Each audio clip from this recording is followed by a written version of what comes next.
Reconvene our meeting of March 16th, and we will be discussing our update on the Gilmanton Township meeting and a discussion on the orderly annexation and joint planning agreement with Gilmanton Township. Do you want me to give it? Yeah. Okay, for those who are not aware of everything that occurred, so on Wednesday night, myself, the mayor, and Councilmember Gondik attended the meeting with the township. There was some discussion, and then at the end, the township did move approval of the updated, or the orderly annexation agreement that you have.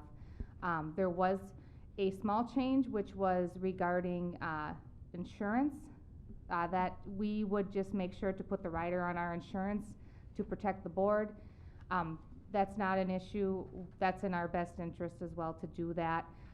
So that was the only change to the latest draft that you had seen.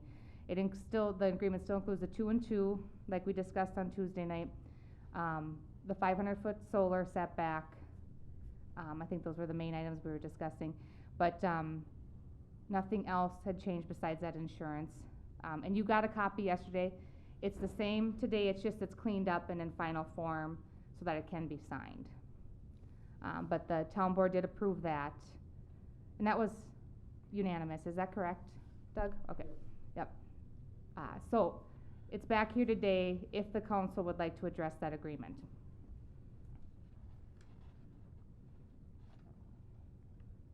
Well, may I speak?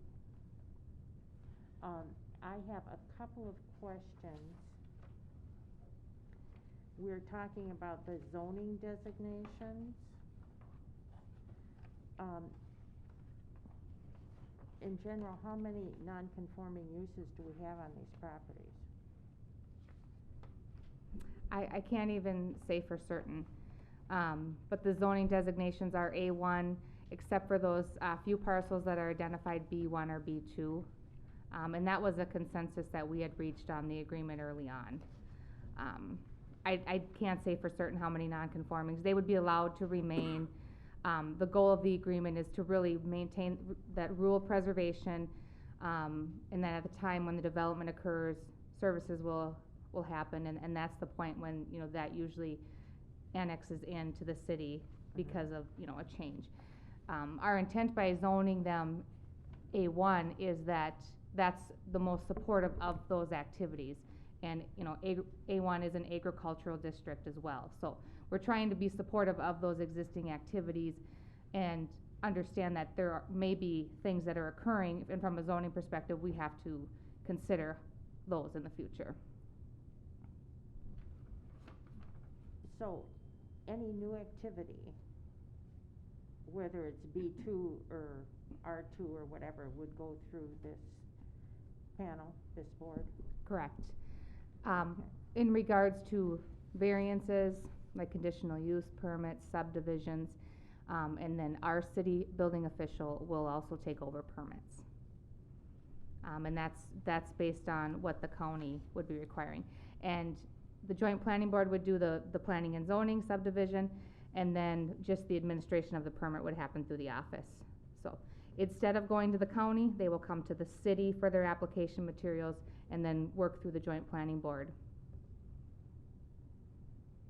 But the joint planning board is not subject to our city zoning laws at all? Yes, it is. It is subject to the A1 city zoning. It is also subject to B1 and B2 of the county's zoning. So we'll take those two zoning ordinances and apply those in our decision making at the joint planning board level. Rather than the city planning commission? Correct. The joint planning board is the 2 and 2 because it needs to have representation from both the township and the city. Okay, and then my other question is, you say that the joint planning board will reevaluate the solar ordinance after the city passes theirs. It doesn't mean that they will adopt the city ordinance. No, the 500-foot setback will remain intact. That's part of the agreement. The only way that could change is if both the city council and Gilmanton Township, their entire boards, approved a change. But what it was saying is, we may still come up with certain things regarding solar that maybe the board will have to work on. And right now, the city is in a moratorium, and we understand it may be treated differently in the city and then in the orderly annexation area. And it just says that there might be some things that come up that have to be made into code, with how we handle those areas. So it just didn't wanna stop the conversation, cause there may be other things that come up as we work through these applications. Do we have applications that are gonna be pending as soon as this, joint planning agreement takes place? I don't have, anything that's officially been applied for yet, but we were told that there was a couple in process. That we're going to work through the Solar gardens, or? solar gardens, yep. We will have, and there is one already for a conditional use, for a garage and living quarters that we will deal with, and I've already contacted the county on that, so I am aware of what's going on there. And the property owner has contacted us already too. So we'll see one coming right away, but solar gardens, I haven't seen anything officially yet.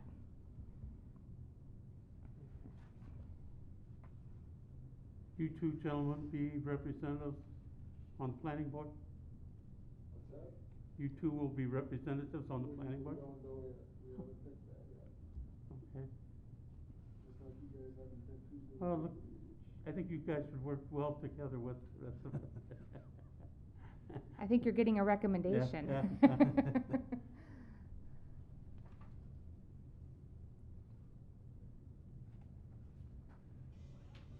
Okay, is there any other questions or discussions on this?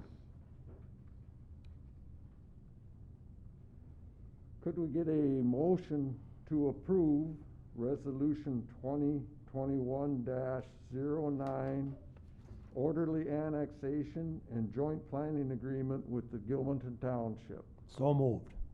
Is it 09 or 08? It's 09. Okay.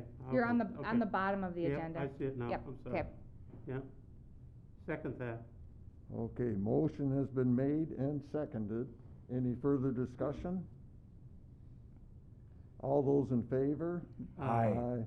Opposed? Nay. Motion carried. Now, just so the council is clear, the adoption of the orderly annexation agreement will stop the petition process. And then, so the township is aware that petition process is stopped, because if you file an orderly annexation agreement, the city does not have the right to proceed with the petition. Well, I would like to comment on that. I don't think we should stop our petition till it is filed. Yeah, I'm saying as soon as it is filed, which will be a Until couple actually- days. Until it goes into effect. There's a blank on what you guys voted on as to when this would go into effect. Your final draft has, I think the 17th approval of the March 17th, there'd be approval of March 19th here. We send it in, it'll be either today or Monday with the fee, the filing fee, and then it will get filed almost immediately as soon as that's received. I've already checked that out months ago. It's just signed a docket number, because it's a mutually agreed upon agreement. There are no waiting periods. But what I am saying is, as soon as it is filed, that stops the petition process, because we do not have the right to proceed because of that orderly annexation agreement that's in place. Okay, well, I don't wanna stop that petition until this is actually in effect. Sure, yeah, fine. I mean, it'll be filed though in a few days.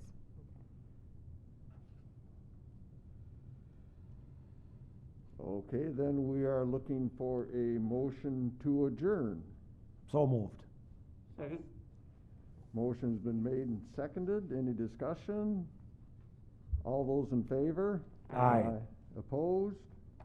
Meeting is adjourned. I wanna thank you guys for moving forward and getting that done. Appreciate it.